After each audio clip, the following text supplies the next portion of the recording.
Bonjour à tous, je suis Jacques Bertrand Mang. Bienvenue dans la matinale de JBM de ce vendredi 26 juin 2026.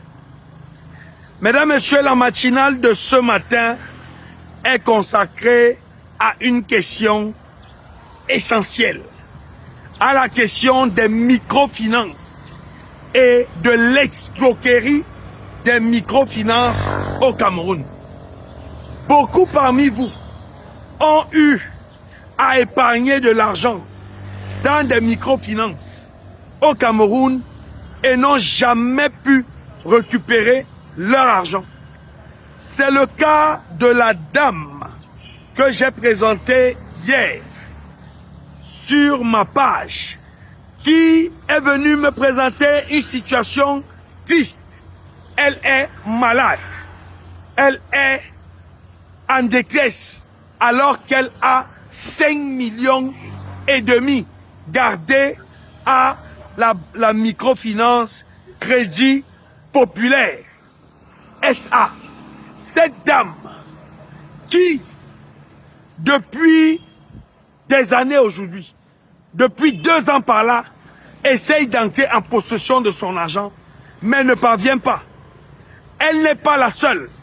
Il y a des milliers de Camerounais qui sont dans la même situation dans plusieurs banques.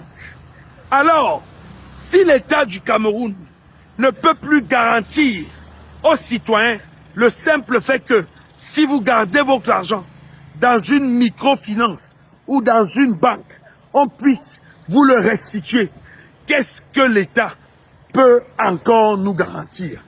Si la justice, parce que la dame a saisi la justice, et là je m'adresse ce matin à M. Laurent Esso, s'il est encore vivant, à M. Jean de Dieu Momo, s'il a encore des oreilles pour entendre, si des populations se plaignent de ce que les gens prennent leur argent en termes d'épargne et ne peuvent pas le leur rembourser, et qu'ils saisissent même la justice, il y a des décisions de justice et ces décisions ne sont pas applicables. Ça veut dire que vous avez échoué. Et ça revient à ce que je dis chaque jour. La justice est morte au Cameroun. La justice est morte au Cameroun.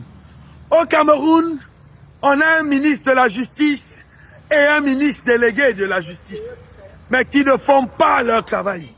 Comment au XXIe siècle, en 2026, vous pouvez épargner votre argent dans une microfinance et ne pas entrer en possession de cet argent alors que cette microfinance continue de fonctionner? C'est le cas de la banque ou la microfinance Crédit Populaire SA qui continue à percevoir de l'argent des gens alors que ceux qui ont donné de l'argent là-bas n'entrent pas en possession de leur dû. Comment l'État du Cameroun peut laisser que cette banque, cette microfinance continue de fonctionner alors qu'elle doit de l'argent aux gens et ne peut pas rembourser? Comment des gens se laissent encore entuber par cette soi-disant banque? Des gens continuent à cotiser leur argent là-bas sous les yeux de l'État sans que rien ne soit fait. Alors, moi j'interpelle ce matin M. Paul Atangandji, ministre de l'administration territoriale. Cette banque est sur notre territoire, monsieur le ministre. Vous ne pouvez pas laisser que des gens soient arnaqués de cette manière. Des gens souffrent, épargnent leur argent et n'arrivent pas à entrer dans leurs frais. C'est la preuve que l'État a démissionné. C'est la preuve que nous sommes orphelins de l'État. L'État a démissionné. C'est la preuve que nous devons désormais agir comme dans l'état de nature de Thomas Hobbes, c'est-à-dire dire que l'homme est un loup pour l'homme, agir dans la guerre de chacun contre chacun, agir dans le sens où on abandonne les institutions de la République et on devient donc des personnes qui sont dans le sens de la révolution. Nous sommes dans la révolution désormais, monsieur le ministre de l'administration territoriale, puisque l'État ne fait plus son travail.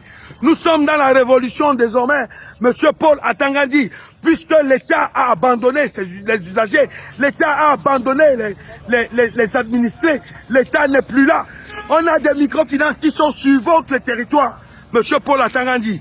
Crédit Populaire SA est sur votre territoire, a de l'argent, parce que depuis hier, où j'ai posté cette information sur ma page, il y a des centaines de Camerounais qui m'ont contacté et disent avoir beaucoup d'argent dans cette microfinance et n'arrivent pas à entrer en possession de leur dû. Quelle est la relation incestueuse que cette microfinance entretient avec le ministère des Finances? Quelle est la relation incestueuse que cette microfinance Crédit Populaire SA entretient avec le ministère de l'administration territoriale? Quelle est la relation incestueuse que le Crédit Populaire SA entretient avec le secrétaire d'État à la gendarmerie? Quelle est la relation incestueuse que la microfinance Crédit Populaire SA entretient avec le délégué général de la Sûreté nationale? Quelle est la relation incestueuse que la microfinance Crédit Populaire entretient avec toutes les autres administrations, particulièrement celle de la justice, pour qu'elle ne soit pas interpellée et fermée? Pourquoi cette banque ne paye pas?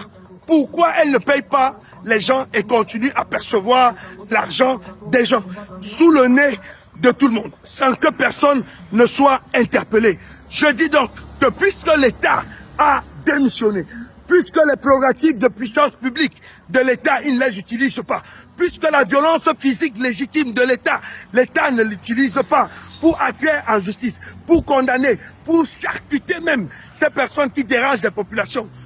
Je dis qu'aujourd'hui, lorsqu'il sera exactement 11h30, je serai à la direction de la microfinance Crédit Populaire SA avec plusieurs personnes qui ont été spoliées par cette microfinance-là, qui n'arrive pas à rembourser l'argent qu'elle doit aux populations. Plusieurs personnes, donc tous ceux, je lance cet appel-là, tous ceux qui sont dans la ville de Douala et de la microfinance Crédit Populaire SA, leur doit de l'argent. Retrouvons-nous devant leur direction. Leur direction à quoi? Pour qu'ils puissent restituer votre argent. Si vous avez de l'argent à la microfinance Crédit Populaire SA, n'hésitez pas à nous retrouver tous ensemble devant la direction générale aujourd'hui lorsqu'il sera exactement 11h30. Le peuple souverain ne commande pas la justice. Le peuple souverain impose la justice. Je suis Jacques Bekraman, la voix des sans-voix, la réincarnation de Oumyobé.